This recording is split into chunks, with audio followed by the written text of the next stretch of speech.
Do you remember the Phillips file used to have dot dot dot dot dot? Hold your ears, folks. It's It's showtime. It is showtime, everybody. It is a Wear a Baseball Cap Wednesday on the Pete and Brian Experience. We're going to rename our show.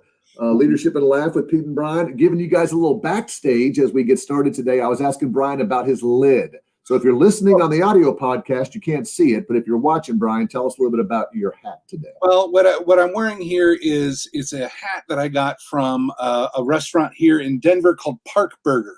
And they have it is one of the finest burgers. And Pete, you know me pretty well, and I'm guessing that some of our listeners know, no doubt, to know that if I give you an endorsement on a good burger, it's going to be good. So this is from Park Burger. They don't sell it, and if you can't see what I'm looking at here, it's the Colorado C, the big C in the Colorado flag. And then right in the middle is a juicy, delicious hamburger. Somehow I wanted to bring you full screen and didn't do it there, and don't know how that happened. Look at that, though. So look at that. What you got on your head? I am repping Coastal Cotton, which was a gift. And it means nothing, and they don't serve cheeseburgers in their organization. So that's awesome, buddy. Well, listen, everybody, we have got a great show. Todd's excited that we're doing Baseball Cap Wednesday. As you all know, if it's your first time watching us, a lot going on. We didn't do last week's show, buddy, because of the presidential election in the United States. We have international listeners, so I want to make sure you knew we weren't talking about some other election. And there was so much going on last Wednesday, we didn't want to carry that over and all this. So we just took last Wednesday off. But we're glad y'all are with us today. We're pretty excited about what we've got. And we've got a super surprise today, too. Something that we have not done yet on the live stream. A super surprise. So stay tuned. Let's get the old theme song going here. We'll get fired.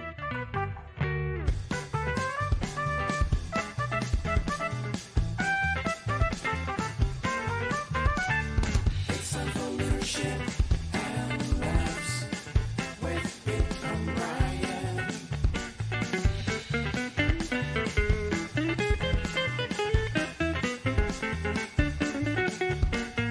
And now here are your hosts, Pete and Brian Verhey. Could we be more professional? Could we? That is really exciting. And happy Veterans Day, by the way. Happy Veterans Day. Happy Veterans Day to my dad, who was in the Korean War. I put a post out on Facebook to recognize him. So absolutely. You got any military in your family? We do, buddy. We do, and some of our grandparents were over there, fighting the Nazis in the greatest generation over there in World War II. Yep, our buddy Todd, who's always on with us. I know his dad, Lee, was in the service. So again, to everybody in any branch of service, Army, or if you go back to the stripes, say Army, Navy, Air Force, Marines, and Coast Guard. Let's not forget the Coast Guard. So anyhow, what's going on in Denver, baby? Oh man, well, like I said, it's Veterans Day. We're appreciative and thankful for all who have served and continue to serve our great country. Like Pete said before, this tends to just not really be a hard-hitting political show.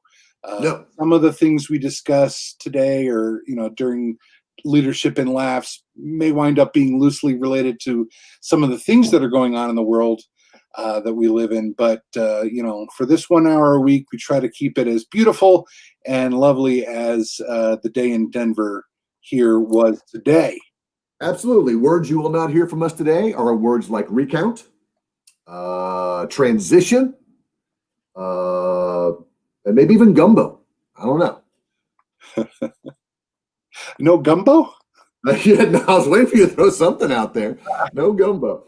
So this is episode 28, buddy. We're rocking and rolling on 28, well on our way to 100, and just having a good time. So again, we hope this is the best hour of your week. If you've got friends, if you're watching us live right now and you've got friends, go ahead and type their names in the Facebook chat or the LinkedIn chat so that they can maybe follow us, because you got to follow either Brian or I on Facebook or LinkedIn to kind of watch. So go ahead and do that. And we're going to start. Our first segment's always called Leading Off with Brian. And it's just a way to kind of share some good news stories, some exciting stories about things that are going on that we can tie leadership lessons to. So here we go.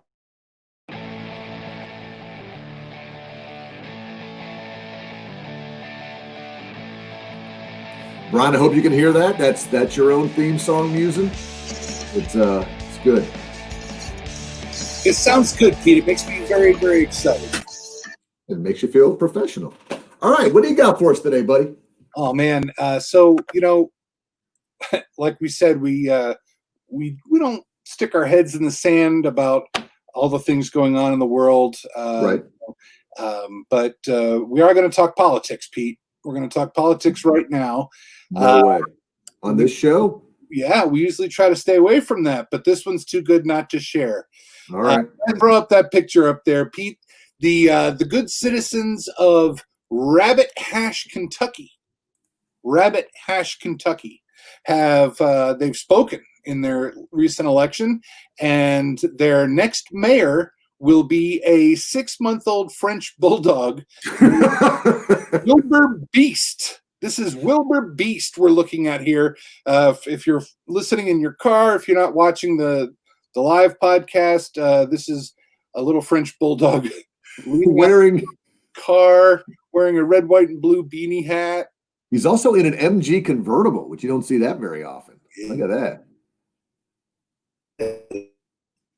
So Rabbit Hash is a small community located in Boone County, Kentucky, and they've actually been electing dogs as mayor since 1988. Stop it. When a dog named Goofy Bornman won a 4-year term as mayor. It's actually their mayoral election actually serves as a fundraiser for the community. So it's about a 3.5 acre town that's maintained by the Rabbit Hash Historical Society, and anybody can vote. Votes aren't limited to residents of the town. Anyone in the world can vote for the mayor, and each ballot costs $1, and $1 that goes towards maintaining Rabbit Hash. So here you see the tote board. Tote board's light. Tote board's light. Stella the fat cat was not doing well. I'm looking at. Hey, my dad, Poppy got 24-17. How about that? Higgins, Jack Rabbit. Jack Rabbit was cleaning up there, but look at Wilbur. Look at Wilbur's total: $13,000 that was raised. So he ran it. He ran a very good campaign. The new mayor's owner is 43-year-old Amy Noland. There she is. I had her too early up there. I'm sorry. There she is. She says he won because of his fierce outreach strategy this election. So that just makes me happy because there's so many stories out there. How can we be more creative, Brian, as leaders with things that cause divisiveness or controversy or things we don't agree on? We can all agree on cute dogs and voting for dogs and stuff like that. So that's a fun way. And where does all the money go to, you said? So the money goes to the actual town, to maintaining the town. It's a very small community. Okay. If you just tuned in, we are talking about a dog who is the mayor of a small community in the great state of Kentucky, in the Commonwealth, great Commonwealth. In the Commonwealth, if you will. I've heard about dead people being elected, mayors and things like that, but never the dog. So that's awesome, buddy. I love that. Well, I love dogs. All right. How are you going to make this transition for me? Speaking of dogs. Speaking of dogs running for mayor, this is a feel-good story and a little bit of a callback to something we discussed back in August. You remember when we talked about the massive explosion that happened at the port of Beirut over in Lebanon. Yes. And that was the one where they had a huge stockpile of ammonium nitrate that exploded in a fire and killed and injured thousands of people. And it seems like so long ago, but that was just in August. Lebanon has already, had already been reeling from years of political turmoil and economic collapse, and then they got the coronavirus over there as well. And the weight of it all, including the blast, really kind of paralyzed the small country for a while. So one of the residents, her name is Hayat Nazar. I have a photo of her here. Is that her right there? Is her right there. She joined the efforts, like a lot of the citizens did, to help clean debris and restore the city to, its former standing. And that's when she got the idea to use some of what she found in the debris to help create a statue that will inspire her people to, come together and help rebuild. And stories like this just always inspire me. Yep. Here's something that really touches on the arts and leadership. Look at that. So there it is. Yeah, she for weeks she walked the streets of Beirut collecting, the twisted metal and the broken glass, and she said she traveled to friends' homes and people's homes after they were destroyed, and she asked them. She said, can you give me anything that I can include to make you part of my sculpture?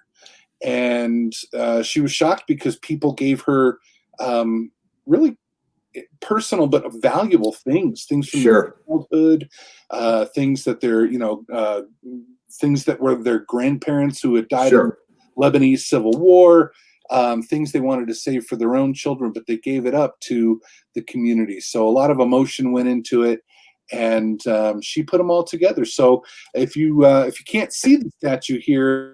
Yeah, and let me say something about this. Yeah, this picture that everybody's looking at when you can see it, it's a haunting. It's the best word I can do. Picture, because you can see an incredible amount of construction material, an incredible amount of cranes. Looks like what might be a damaged building in the back, right? And then you've got this almost symbol of hope of this statue that was created. It's in addition to just being inspiring, it's beautiful. It's what it is it's a woman. It's a statue of a woman raising Lebanon's flag, and her hair and dress are kind of flowing in the wind. And it also features, if you go back to that other one, you'll see right there, a damaged clock. I saw that was added to the base, where it's stuck right at 6:08 p.m. or a.m. the moment of the explosion. Actually, wow, yeah, that's beautiful. And again, to tie this back into leadership, this is not a good connection, but from a positive way, something that Disney does sometimes when they open new attractions is they'll ask cast members to come over and maybe sign a piece of it. I know as they're building the Tron attraction, we talked about this. They want cast members to sign the beams, so they're part of it. I was over at a construction company in Atlanta doing some stuff for them, and they were redoing their brick fireplace, and they had all of the people sign one of the bricks who worked there. So as they built it, so now this is more of a horrific, post-event happening, but the same concept, like you said, people giving their own person because they want to be part of something bigger. They want to be part of an emotional creation. So I can see how that would definitely make the statue designer feel better, but also make the people feel like, it's part of them. Right. It's part of as well. They're part of the community and the rebuild. Yep, absolutely. All right, before we go to your last story, just a reminder, our first story was about dogs. Joseph says, make sure they don't elect cats. Yeah. Because you know how they are. Oh, we love mercy. It. All right, what do you got for the third story? How are we going from dogs to Beirut? How are you going to bring us home here, buddy? Well, we're going to go global pandemic here. So I'm sorry to laugh. These are our feel-good stories. Beirut explosion, pandemic. Out of something awful, something good. So here. Thank you. All right. We're one of the groups that we're celebrating as a global community during this pandemic has been our medical workers on the front line. Yep. And all of us think they really deserve the world.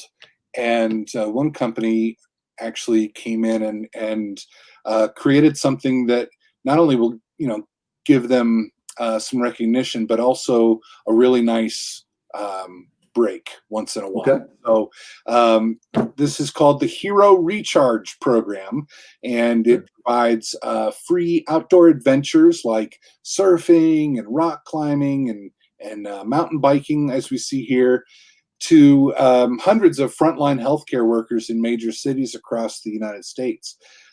So the program is run by a company, a nonprofit called First Descents, that organizes adventure retreats for young people with cancer and multiple sclerosis.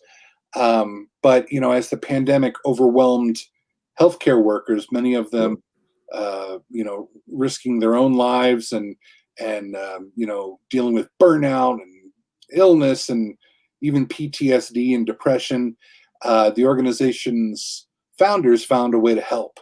So Brad Ludden is the founder of First Descents. Here's Brad here speaking to CNN.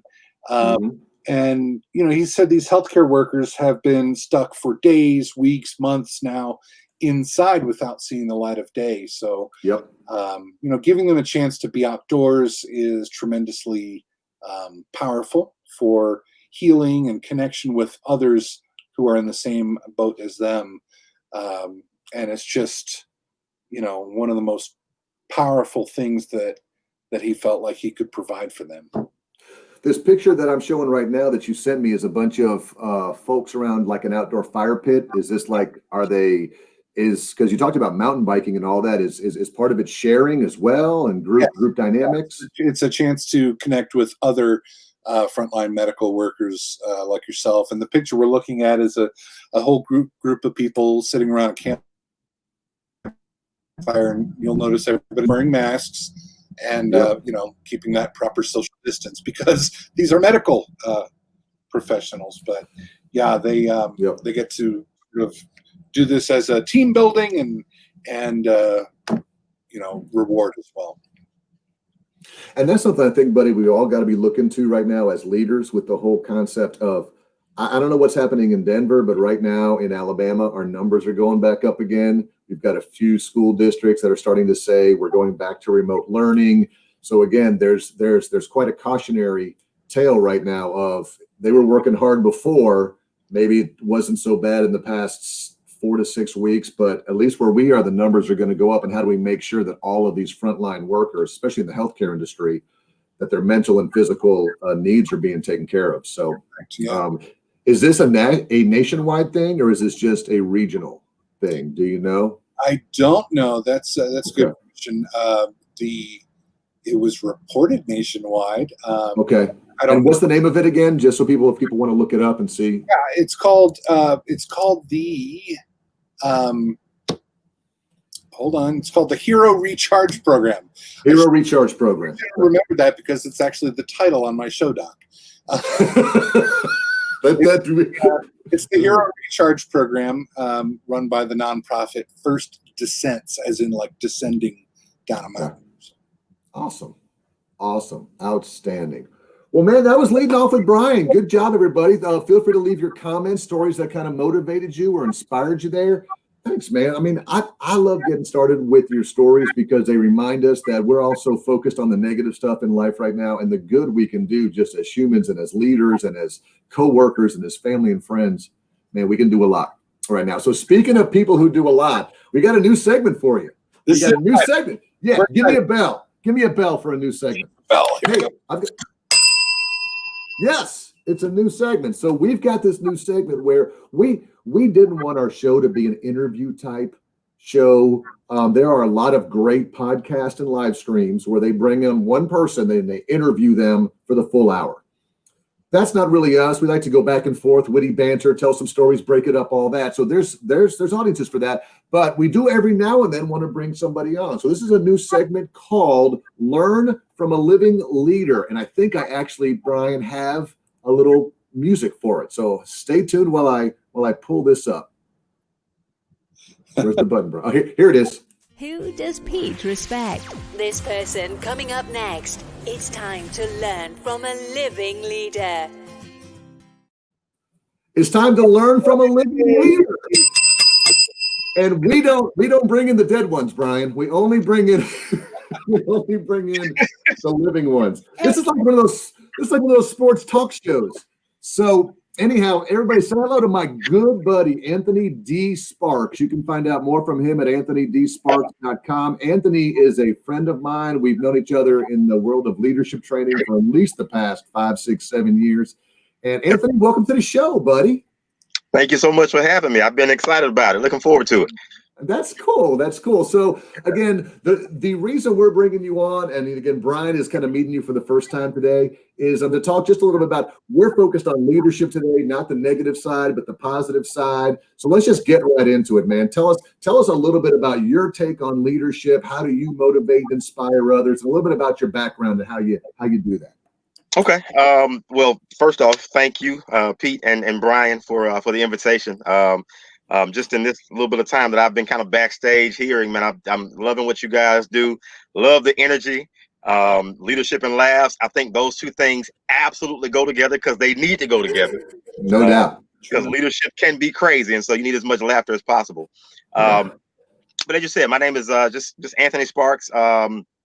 I am the owner and operator of my own speaking, coaching, and consulting company, Anthony D. Sparks LLC, where I do a lot of training, facilitating, team building, coaching, speaking, etc. And so I've been doing that now full time for about a little over 3 years. And before that, I served for 10 years in various leadership capacities, starting with being a branch manager for Regions Bank, and then for about 6 years, I served as the executive director for the YMCA's Youth Development Center in Birmingham.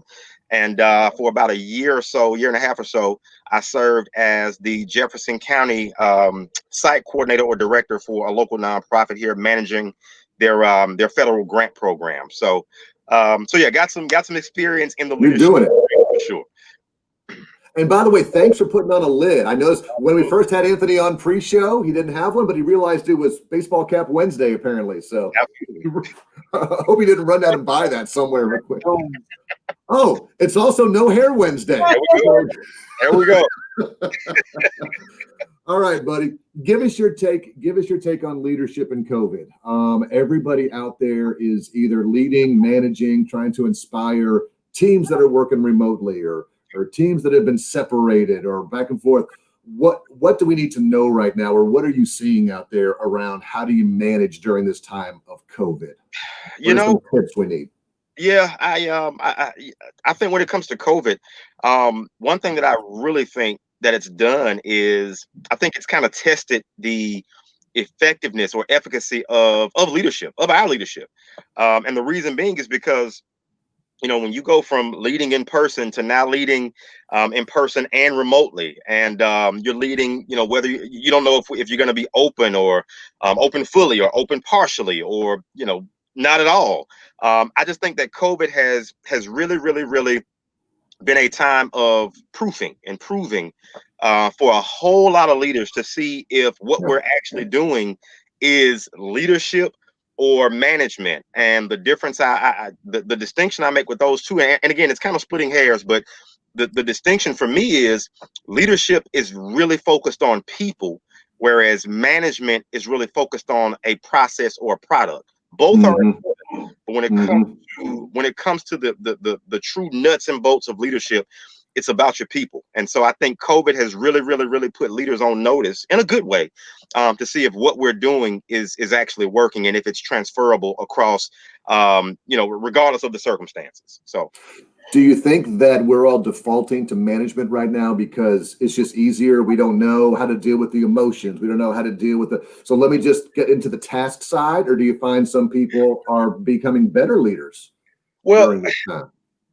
I definitely think it's a combination. I think there are some who, understandably, are managing from a process or product standpoint, whereas others are still focused on people. I think what you should do, again, just my humble opinion, is that if you find yourself getting into a place of managing as opposed to leading, I would say kind of take a step back and try to get back into the leadership of it, because right now, regardless of your position, your station, where you are, I think people need leadership. They need to know that the job they're doing, of course, matters, but the person they're doing it for actually cares. And so I think that is tantamount right now. And so I think if you are defaulting to management, it's understandable. But if you find yourself defaulting, try to course correct and get back to leading, because people need to know you care about them and what they're going through right now. Brian, I know you had a couple questions, buddy. Well, first of all, spoiler alert. Our next segment is called Over Under. It's a game show, and a lot of what Anthony just told us or talked to us about is going to be referenced. A little foreshadowing there. But Anthony, as a motivational speaker, you specialize in talking to organizations about things like team building and leadership development, but also about purpose. Yes. And you like to say that your purpose is to help others live a life of purpose on purpose. And I want you to explain what that means to our leaders. Yeah, absolutely. And I appreciate you for checking in on me and checking up on me. I didn't even know he had a website. That shows what I know. I appreciate that. Yeah. I'm kidding. I know, man. That's actually my mantra. I've been saying that now for about roughly about 5 or 6 years. Whenever someone asks, when we're talking about purpose and the question comes up, what my purpose is, that's what I tell them.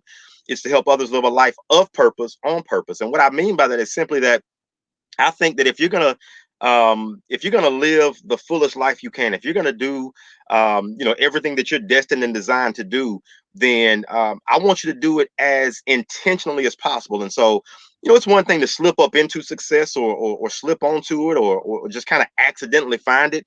But I think the fulfillment comes when day in, day out, you're waking up knowing exactly what it is you're driven to do, what it is you're designed and destined to do. And so my goal when I talk to individuals and organizations when the moment calls for it is to help people know that purpose is something that should be embraced, because I think until you find it, something is always going to feel like it's missing.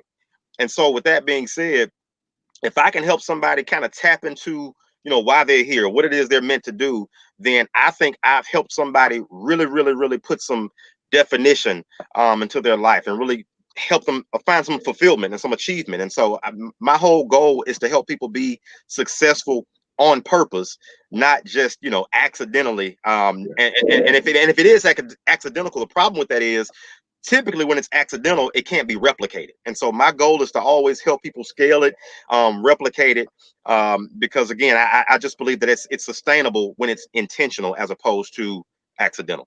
Would you agree when people are accidentally successful, when people think that they're accidentally successful, would you agree that a lot of times a lot of work went into that behind the scenes or ahead of time, talking about that the intentionality that you referred to, that all happened, before, and now, oops, I got accidentally successful. Well, there was a lot of hard work in the beginning before that. Yeah. And that's a great question. Honestly, I think that if somebody does describe or believe that their success is accidental, or in other words, lucky, I think it's doing them a disservice, because I truly believe in the phrase that I think it's something like luck or success, or luck is when opportunity meets preparation. And so the thing is, we might call it luck, pejoratively, but honestly, if you've been putting in the work behind the scenes and all of a sudden something happens, that wasn't an all of a sudden thing. The opportunity just presented itself, but you had been working towards it for a long time. And so, so I don't really think, I'm not one who believes in luck. I think everything is by design. And again, I think that if you've put in the work behind the scenes, at some point that door is going to open for you. And because of the work you've put in on the front end, you're going to be ready to walk through it once it does open. Yeah, and that's a great example. Like, for example, this live stream has 2 viewers, but it doesn't matter to us, Anthony. We're gonna still do it, because again, like you said, put in the work behind the scenes. What is your purpose? What do you want to accomplish? I think all those things are things that we all need to work on. All right, I'll put you on the spot here. One last thing. Looking ahead to 2021, leadership traits. Give me 2 or 3 leadership traits or behaviors that you think all of us as leaders are going to need moving ahead into 2021. The first one, just right off the bat, as easy as it gets, patience. I think we're going to have to exercise almost inordinate amounts of patience, because the what we knew as normal is no longer. Right? Like we're in a totally different ball game now. And I think one of the worst things that we say, and I know what we mean when we say it, but when we're talking about getting back to normal, I don't think Yep. there's a thing as getting back to normal. I think we look forward to normal, but getting back to normal is a thing that won't happen because we're gonna have kind of like ADBC, we're gonna have pre-COVID and post-COVID. And so, I Yep. think I think patience is going to be paramount. Number one.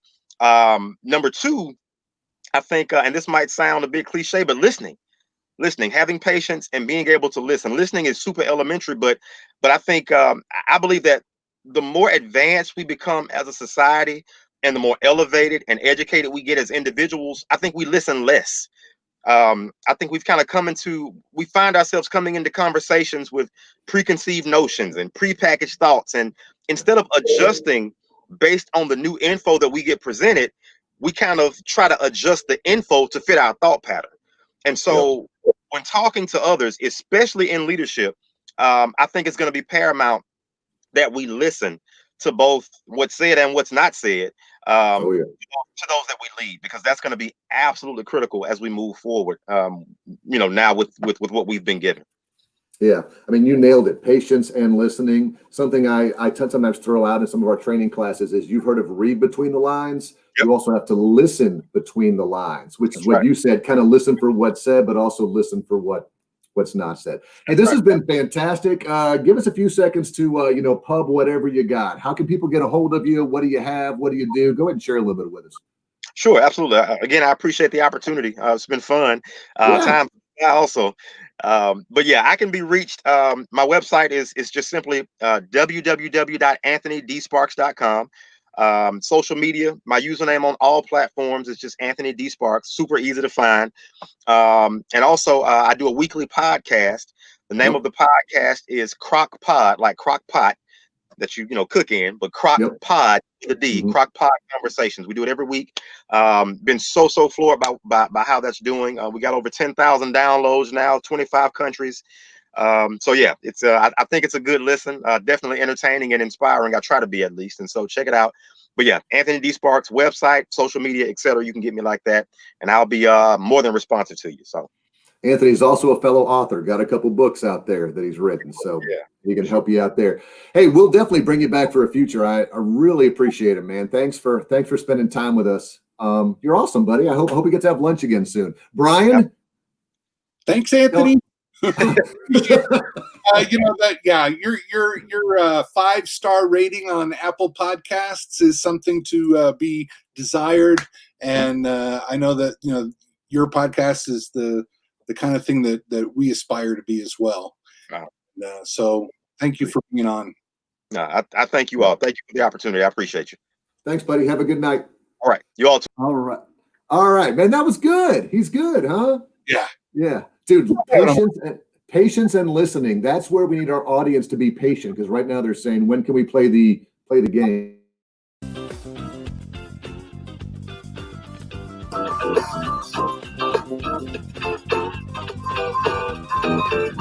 Oh, it's time for Over and Under. You know it, buddy. It's the world famous leadership statistics game show called Over and Under. And in the future, remind me, I probably should have asked Anthony to stay and play. I think I kicked him off, but that it would have been great, because that would have been fun. A lot of the stuff that we're going to be talking about here on Over Under goes to what Anthony was talking about being intentional as a leader with your purpose, and understanding your purpose as a leader, and to practice patience and be a good listener. So sorry about that, Anthony. We'll get you to stay next time. Too many buttons for me. Also, if you're watching on Facebook Live right now, or you're watching on LinkedIn Live, we want you to play along. Use the comment box to give us your answers so we can post your answers. And if you're listening in your car on the recorded version, or an exercise bike, or whatever you're doing, just play along with yourself and say the answers out loud, and then you can reward yourself by saying, "I knew that." Yeah, that's it. So here's how this is going to work. I'll be presenting Pete and our listeners with a few interesting and timely statistics.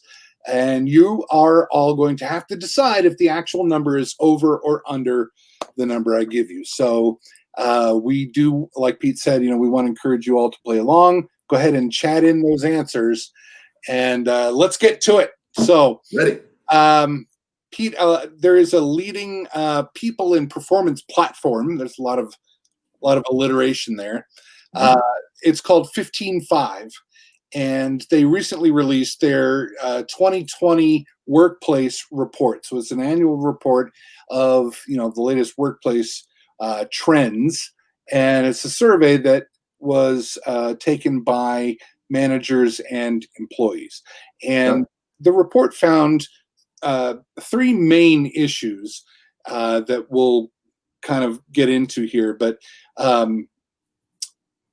it has to do with how managers view the job they're doing versus how their direct reports feel like they're doing during the pandemic, whether they have the right tools, and whether managers are able to do their job effectively during the pandemic. So obviously when these issues are not addressed, they can negatively impact your organization. So first question, here we go. Ready. What percentage of managers said they find it more difficult to perform their job effectively during the pandemic this year? Is it over or under 65%? Managers. What? Go ahead. I think you froze, but say it again. Oh, I thought you were practicing your listening skills.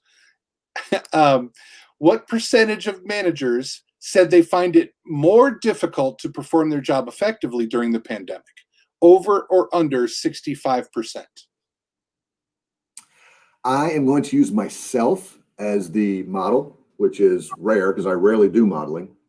And I'm going to say it's higher. I'm going to say it's over that, my friend, because it has been difficult to be a manager during this time. You have to deal with all the regular management stuff and the tasks and the processes. But like Anthony was talking about, you also got to shift to leadership, and people are remote, and you also have the kids and they're being homeschooled. Then you got family issues, and some people have lost their jobs, their spouses, and all of that. So I'm going to say it's probably got to be in the 70s of people who say it's harder to manage. So let's see what some of the people in the audience today are saying. Our good buddy Scott, who likes to listen every week with his daughter, he's taken the over. Smoking Hot Terry is taking the over. My daughter Madison, good. Greg, well done. Stash of the week is taking the over. No, he's taking the under. Wow. Joseph's going over. Gloria's going over. Smoking Hot Wife's going over.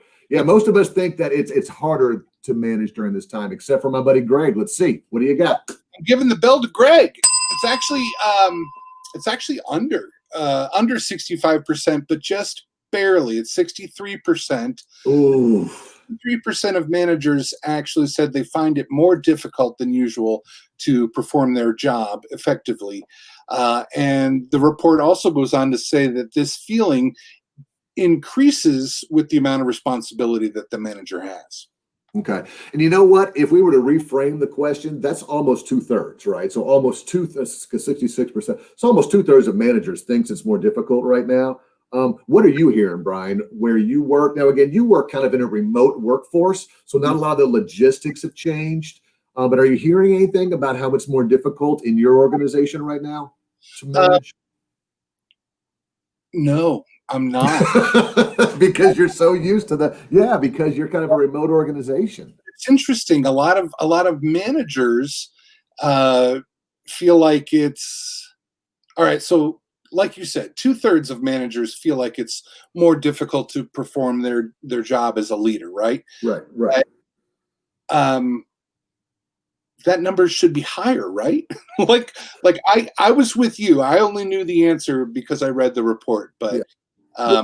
I thought it would be 75 or 80, which means what I'd like to know is I'd love to get some data from the 34% who were saying, no, it's really not that hard at all. Like, what are you doing right? Or what industries are you in? Or how are you finding the balance to actually perform this new style. Maybe they're just like, I'm just good at what I do and I do it all the time. Or maybe there's some type of process or Excel spreadsheet or something that, that they use.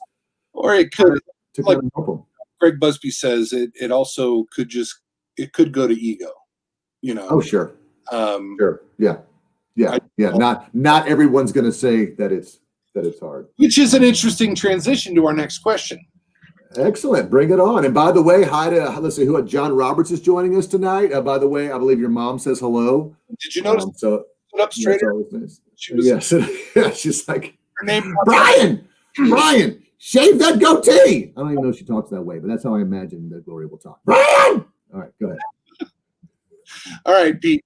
What percentage of employees in this report said that they are finding it more difficult than usual? You lost your play. You lost the article. You know what? I moved. You can't see what I'm doing here, but I moved my little document over.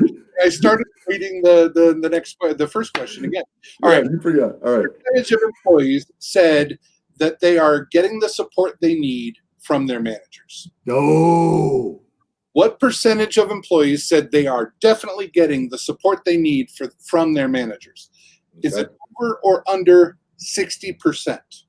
Okay. Again, I'm going to go with and I don't know if you're trying to do a trick question here or not, but it's got to be under.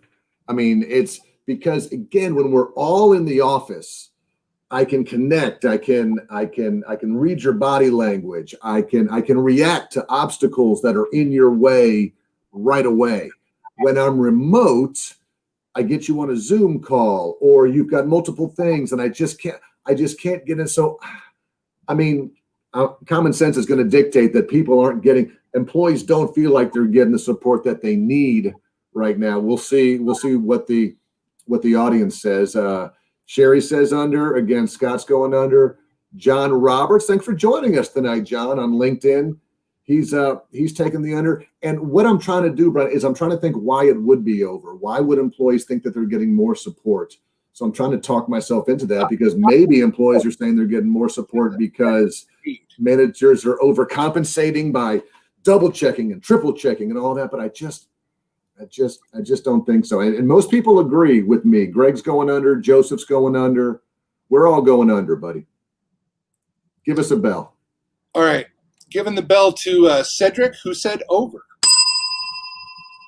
So it's actually 69%. 69% of employees said that they are getting the support they need from their managers. But get this, 84% of managers believe that they are giving employees the support they need. So there's a huge gap there. Only 69% of employees agree. And we're not talking about getting more support than usual during the pandemic. We're just talking about a minimum level of, are you getting the support you need? Yeah. And again, support can be defined in multiple ways. I'm sorry, go ahead. Almost 50% of employees say, yeah, we're getting the support we need. Yeah. But nearly 85% of managers are like, yeah, we're doing great. We're doing great. So again, there's a huge gap of 15% there. Yeah. All right. So I can't tell, am I 0 for 2 or 1 for 1? You are 0 for 2. Okay, good. Let's be consistent. All right. Finish up strong. How many do you have 1 or 2 more for me? One more. All right, let's do it. Come on, everybody. Here we go. A couple of sub bullets here.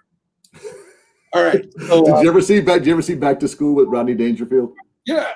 Remember the scene at the end where you take a final exam and the professor goes, I only have one question in 84 parts. That was fantastic. That was brilliant. Okay. I award you 1 point, and may God have mercy on your soul. All right, here's a good one. What percentage of employees now feel that their one-on-one meetings with their managers are helpful? So when it goes to the meetings themselves, you talked about doing a Zoom call during the pandemic with your employees. So as a leader, you're reaching out and trying to have these one-on-ones, right? Mm-hmm. What percentage of employees feel that their one-on-one meetings with their managers are helpful? Over or under 50%? Okay, I'm going to do the opposite now because you burned me so many. I'm going to say over. I'm going to say that managers are taking more time on Zoom because they have to prepare, they have to ask the right questions. Maybe they're micromanaging and checking in more than they should. And the employees are like, wow, these are better than any one-on-ones I ever had in person. So I'm going to say more than 50% think that the one-on-ones are successful. I'm talking myself into this when it's probably the wrong answer, but I'm talking myself into it. So Terry agrees with me and says over. Greg's going with the under. Sherry's taking the over. And by the way, if you all get 3 for 3, all you got to do is email Brian and I, and you get a complimentary Leadership and Laughs bumper sticker to put on your car. So you just let us know about that. Yes, exactly.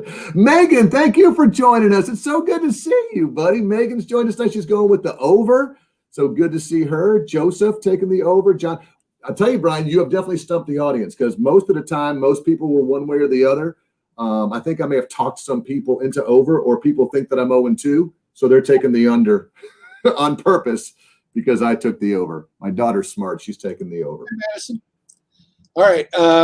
No, giving the bell, Pete, to the unders. Only 47% of employees feel that their one-on-ones are helpful, compared to, are you ready for this? 74% of managers. So 74% of the managers out there feel like, well, hey, I'm reaching out to my employees. We're connecting. We're having the Zoom meetings. We're one-on-one. What do you need? I just want to make sure you're okay, or you're well taken care of. And these meetings are not helpful. Yes, this is adding no value to my life at all. In fact, I'm falling behind on my work. Yeah, and employees with monthly or less frequent one-on-ones are actually 1.4 times more likely to say that they're currently looking for a new job as those with at least weekly one-on-ones. So having a weekly one-on-one seems to be helping, but I think it speaks to the quality of that meeting. I think there's a lot of meetings like that are, my leader connected with me, but it's not, it's just not really been helpful. Yeah, I'd like to have a few folks, but before we move on to the next segment, put in the comments, like, what are your biggest struggles if you're a manager or a leader with leading people right now in this environment? Because, Brian, we do a lot of leadership and management training where I work, and we've got all these training classes, and but none of it is designed for leading remote employees. None of it is designed for people who work 2 days at home and 3 days in the office. It's all based on 100% face-to-face coaching, face-to-face feedback, face-to-face motivation. So again, some of us, not all of us are remote, kind of like some of you, but it's just interesting because we're not trained for this. So if I'm using the way that I used to coach and develop in an online way or in a Zoom way, I'm going to stand back and go, I did it. And like you said, 47% are going to go, well, you did it horribly. I'm going to go, yeah, right. I put a check mark by it. So yeah, we need to find some resources that kind of help us. How do you coach remotely? How do you develop? And how do you prevent Zoom fatigue? Because now I'm meeting with you one-on-one on Zoom, and I hate meeting. So there's all these things that us as managers have to work towards. And again, looking ahead to 2021, I think Anthony said we're all trying to get back to the new normal. Instead, we should be looking forward. And if this is not going to change anytime soon, what resources do we need as managers and leaders to start doing this better? Let's progress in the new normal. Yes, exactly. Well, thank you all for playing. Give yourself a like or give yourself a 3 out of 3 in the comments. If you're a huge winner, we're excited for you. Go ahead and buy yourself a bell. Give yourself a bell because you're so fired up. All right, one more segment. Let's have some fun with this one.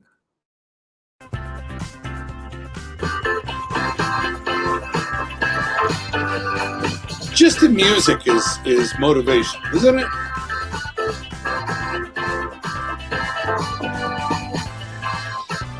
There we are.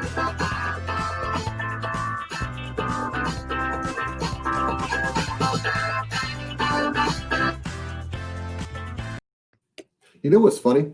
You were Were you muted? Well, what's funny is on this site that we're using, whenever videos pop up, it mutes our microphones automatically. So we can't talk when the music and the bumpers are playing. But we can unmute ourselves. But then when we do, the music is not just coming through there; it's coming through our mics as well. So as I'm listening, I'm hearing like I'm hearing like 5 different versions of the theme song playing in my ear when we open our mics, and it sounds horrible. Yeah. So maybe we shouldn't do that. Yeah, we'll cut this part out of the podcast. Yeah. Oh, wait, we're live. I don't know how to do that. So, all right. Anyhow, this is called the Daily Disney. Why do we call it the Daily Disney? Because my buddy Brian and I both worked at Disney for a combined over 25 years. We hang our hats on that. We hang our hats on that, and we say we have learned so many lessons from the Disney company. And we say a shout out to all of our friends right now who are watching, who work at Disney or did work at Disney, anything like that. And Brian, we take a segment, we talk about Disney leadership, Disney customer service, Disney employee engagement, how you can tie that to your leadership journey. Well, I got lazy today. And whenever I get lazy, I call it the viewer's choice segment. Hold on, I think we've got to scroll for it. Is that it? Choice segment. Oh, no, it's right here. It's viewer's choice. That means. Oh, yeah. I get to Lazy. I love my.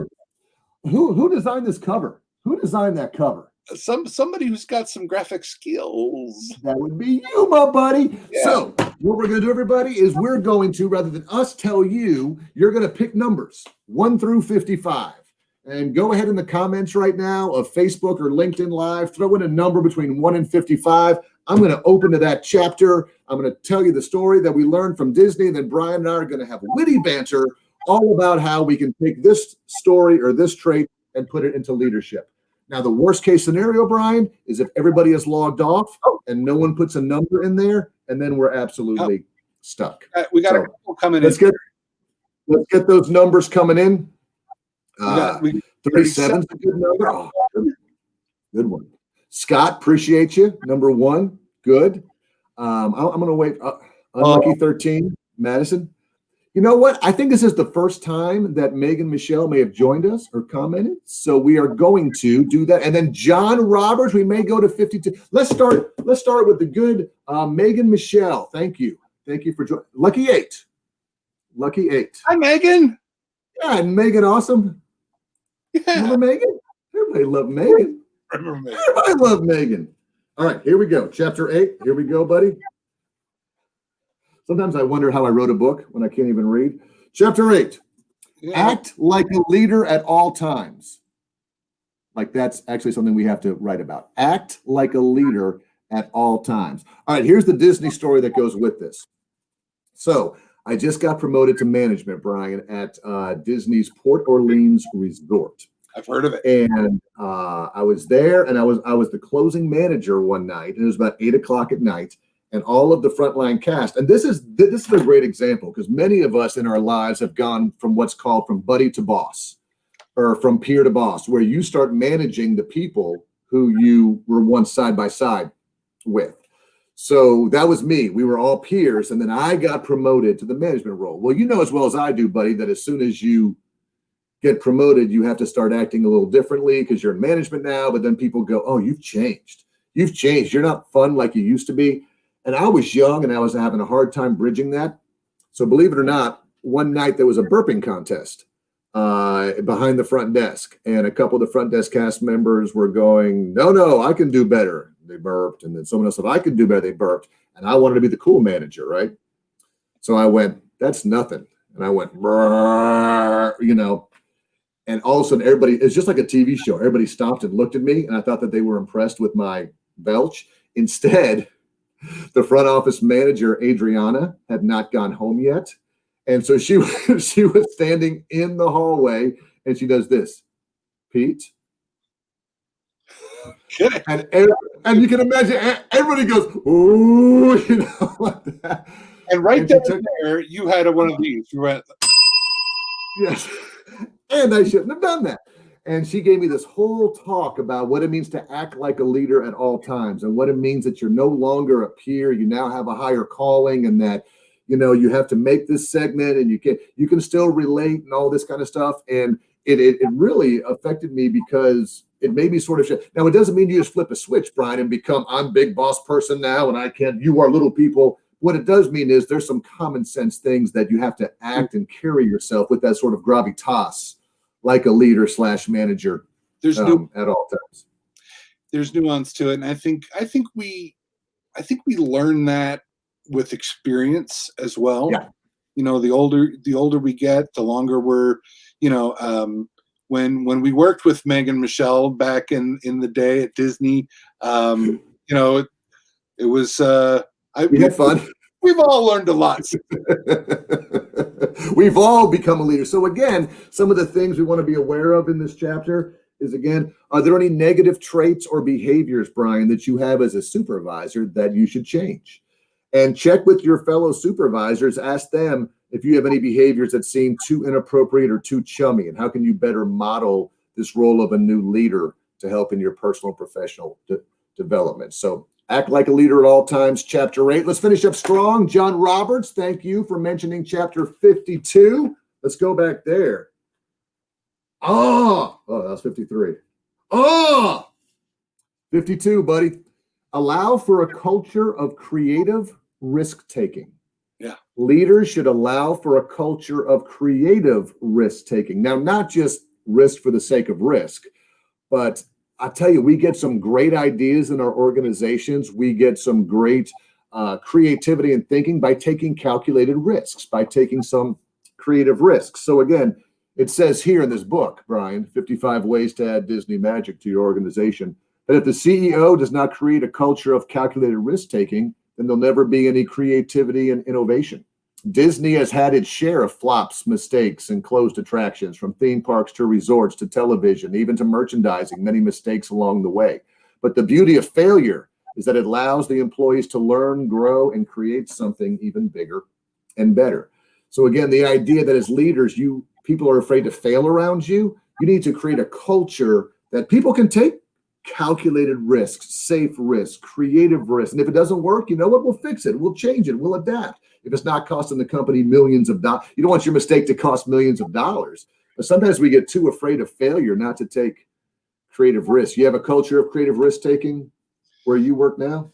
You know, it's funny you mentioned that. We do get a lot of ideas that come from our frontline sales and marketing people, and you know, we try a lot of them out. We do have a culture that kind of honors that. And I don't want to say that every idea that everybody ever comes up with we go with, but it's everyone is considered and discussed. And you know, you talked about having that fear of failure or failing forward. You know, when we talk about, I think there's an amount of risk that the leader has to take in order to install or help grow a culture of, you know, risk taking for their employees. So it's all risk. Yeah, it all starts at the top. So you have to have that. And if you don't have it in your organization, at least in your department, create something where people aren't afraid, like you said, to fail forward, which I think is pretty cool. So hey, thank you guys for playing along. We're sorry we couldn't get to 17, 39, 13. We may try all those a little bit later. But if you want to get them before the next show, Amazon.com, baby. 55 ways to add Disney magic to your organization. So can you hear that? No. I hear you. I see. Can you hear it now? No. I saw a Pete Blank loop. You don't hear anything? No, I hear you. No music. It's not just me, right? No, why do we always try to like do this cool thing where we have a closing music and all that, and it just never seems to work? Well, why is that? We're creative risk takers, Pete. We are creative risk takers. We're just going to take this out for a spin where we're going to see if it happens. How about now? No, we can see the music note. You still can't hear it? That's an eighth note. My life stinks. Well, I can hear it in my ear, so I'm just going to say thanks, everybody. It's been a lot of fun. Brian, I hope you have a fantastic week, my friend. I really hope you do.